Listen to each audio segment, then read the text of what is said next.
Hi everyone, it's Kino here.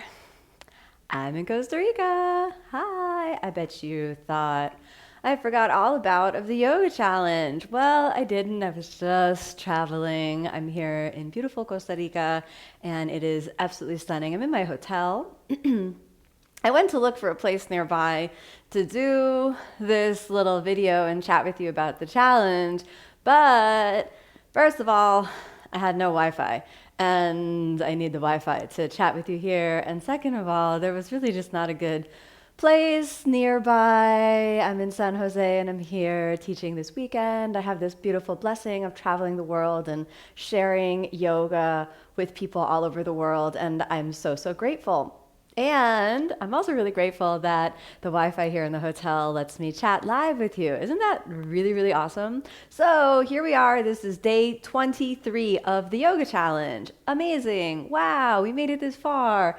You're a real trooper. So I just want to say a big congratulations and a big thank you for sticking with the yoga challenge this far. It really means a lot to me.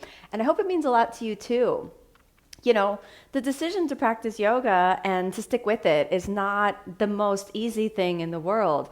I was just speaking with two men who jumped into a yoga class and they were pretty fit guys, and they said that yoga was like the hardest thing they've ever done physically in their whole lives. So this is something that you've probably been feeling if you've been practicing every single day of the challenge, even just for 5 minutes. You know that yoga is actually really quite hard. And the reason for that is that, well, you know, when things are going great for you and things are all really easy, you're not pushed to the edge of and the limits, and it's at those outer limits of the mind, the body, and the soul that you can best expand and you can best grow.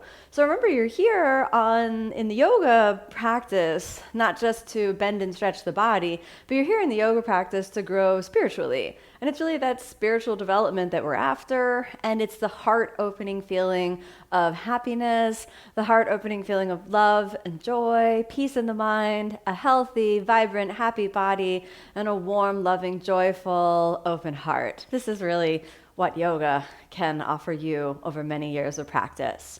So the theme of the yoga challenge today is sanctuary, refuge. And I think this is a really important kind of turn inward as you begin to really get comfortable with the continuity and the foundations of spiritual practice, to take reflection on a concept like refuge, a concept like sanctuary, and think about, well, what does that really mean? You know, when you first hear the word sanctuary, I mean, you can play a word association game. Sanctuary, what do you think of? I mean, the first thing that pops into my mind is animals, like animal sanctuary. But then sanctuary, then like an image that conjures up in my mind when I think sanctuary is, you know, like monks and nuns cloistered away from the world and giving them sanctuary. Another thing you might think about is, you know, refugees who are given sanctuary in, you know, a new country when they're fleeing disastrous situations at home. And then so we start to think, you know, word associations. How does that relate to the spiritual path? Well, if we understand that not only yoga is difficult, but if you haven't figured this out by now, I don't mean to sound like a downer, but life is kind of difficult, wouldn't you say?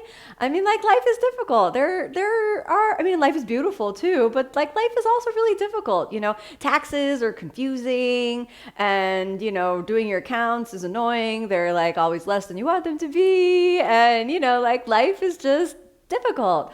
And that's important, because if life in the material world were just perfect, like if you never got a wrinkle and if your heart was never broken and your body was never in pain and you could just do all of the yoga poses, you know, the first time you try to put your leg behind the head, you know, boom, the legs went behind the head. First time you ever try to do a handstand, boom, you went right up. Then you wouldn't be searching for sanctuary, and yoga wouldn't be really a reflection, a mirror, a microcosm in a laboratory to really practice deep life learning and deep spiritual wisdom.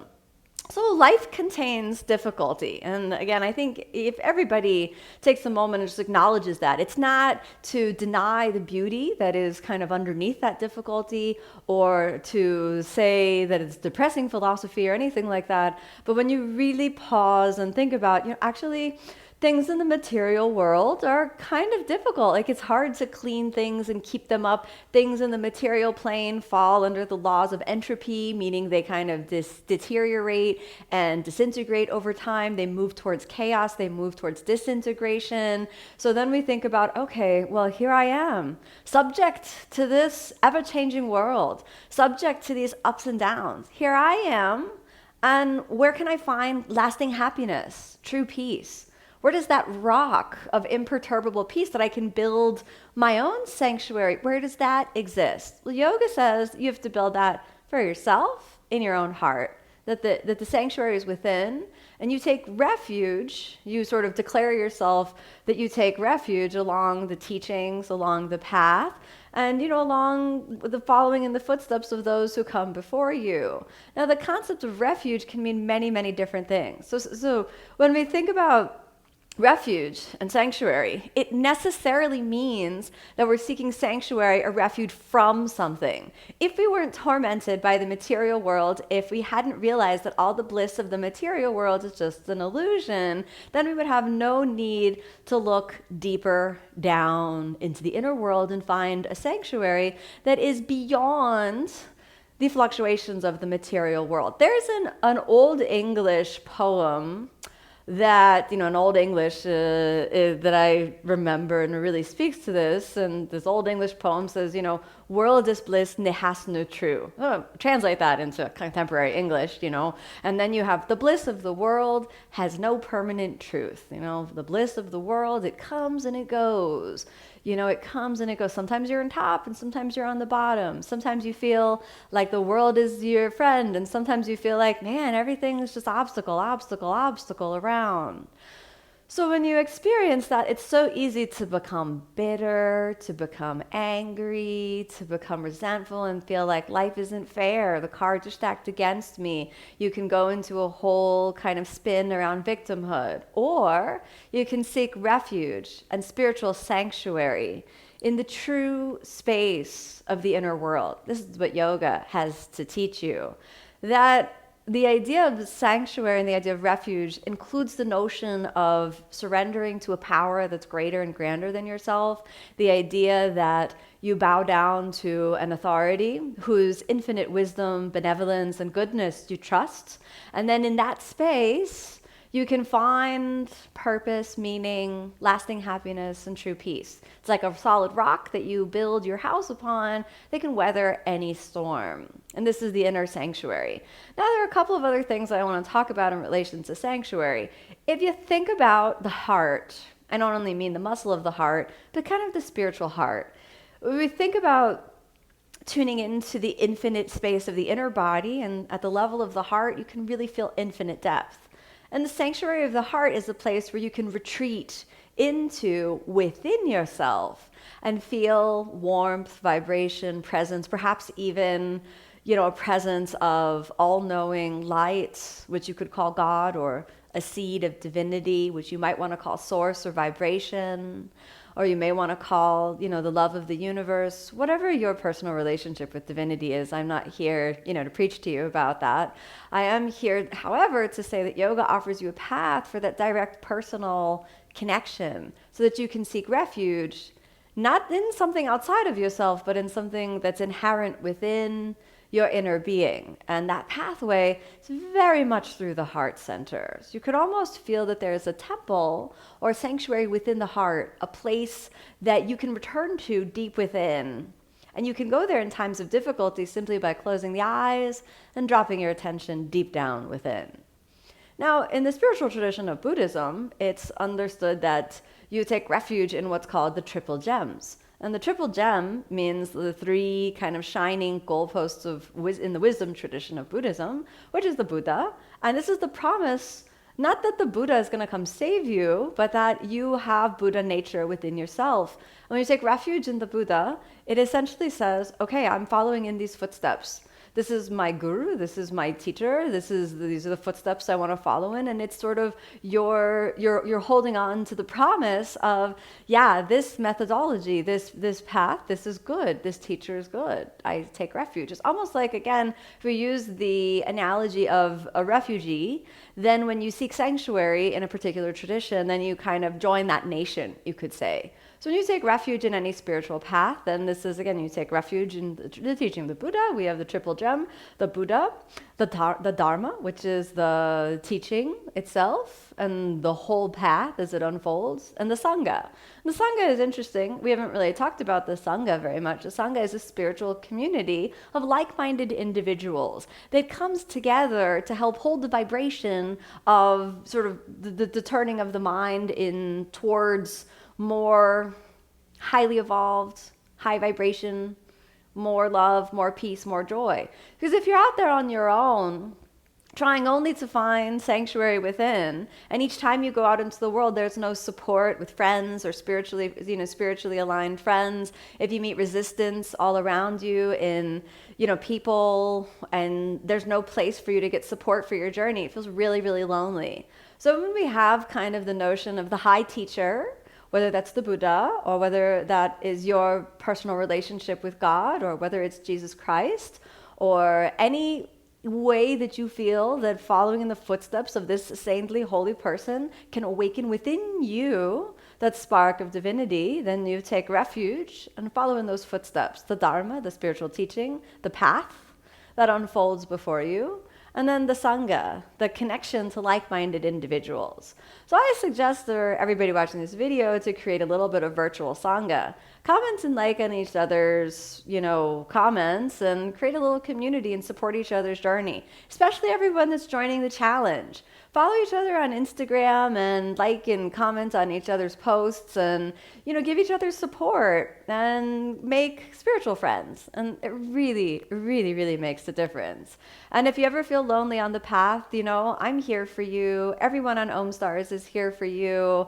I designed each video on this challenge, not only ones where I'm chatting with you now, but the practice sessions, to really help you feel supported in your spiritual journey, as though we're friends on the path together. I don't seek to place myself, in terms of like a pedestal or anything like that. I really feel like, we're friends. We're walking on the path together. Maybe I've, seen a few more things because I've been practicing longer, and I'll share it with you. Much like people leave, Yelp reviews or Waze updates for traffic and that sort of thing. It doesn't mean that the person who's been to the restaurant before you and left a review is better than you, but like they've been there before, and if it was really, really terrible and then they leave a review, then maybe you can suffer a little bit less. Know what I mean?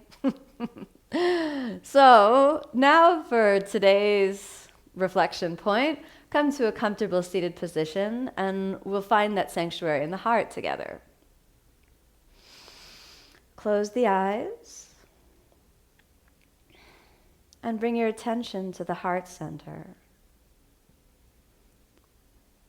Notice the breath moving in and out at the level of the heart. In and out at the level of the heart. Wait for a real sense of embodiment at the level of the heart. Feel the sternum, the space behind the sternum.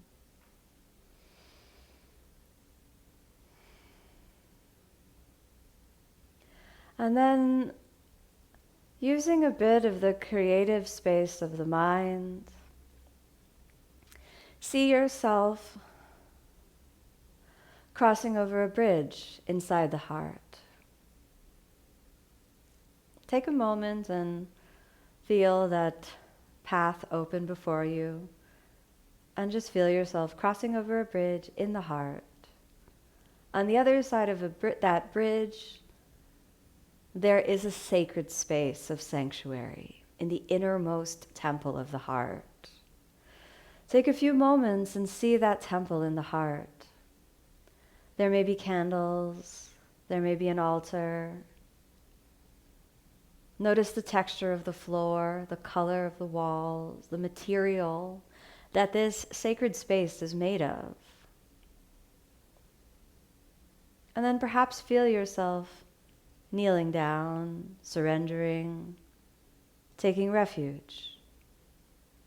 You might notice if there is a spirit guide that's there with you, a high guru, in whose presence you feel peace, harmony, love. And as you're here in this sacred space, honor it. Let yourself be totally bare, vulnerable, open, defenseless.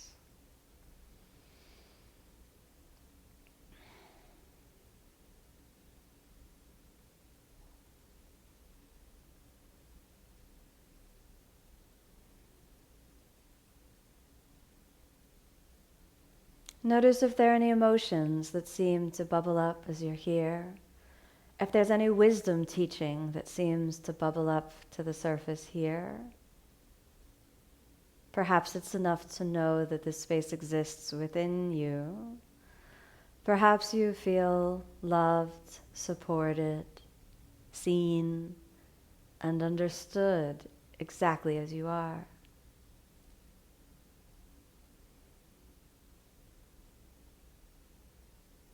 Know that you can return here to the sacred sanctuary within to take refuge in your connection to the infinite divine.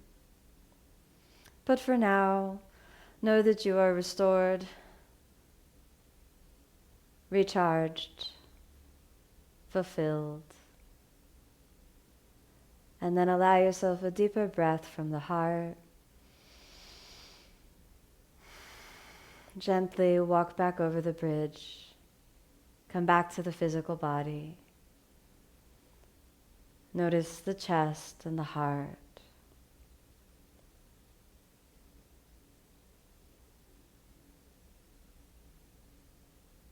Then allow yourself a conscious breath in. As you exhale, open the eyes. And you could soften the posture if you like. Notice the change in sort of the inner atmosphere. Perhaps you feel some sort of a dropping down, a slowing down of the mind. Perhaps you feel a little bit more connected, a little bit more open. May you carry that peace into your life, not only today, but every day, and return to the sanctuary within. And let your spiritual practice be an infinite turning of the mind into this inner space, like a promise of your highest potential. So remember, if you want to practice some yoga poses, that's all on Om Stars. And I'd love for you to practice with me too, especially if you're joining all these talks. It'd be really nice to see how you feel that these talks combine with the practice. And more than anything, I really want you to experience how practicing yoga creates a healthy, happy body, a peaceful, calm mind, and a joyful, loving heart. And I know if you keep practicing that promise will be real for you too. Thanks so much for joining, everyone. Namaste.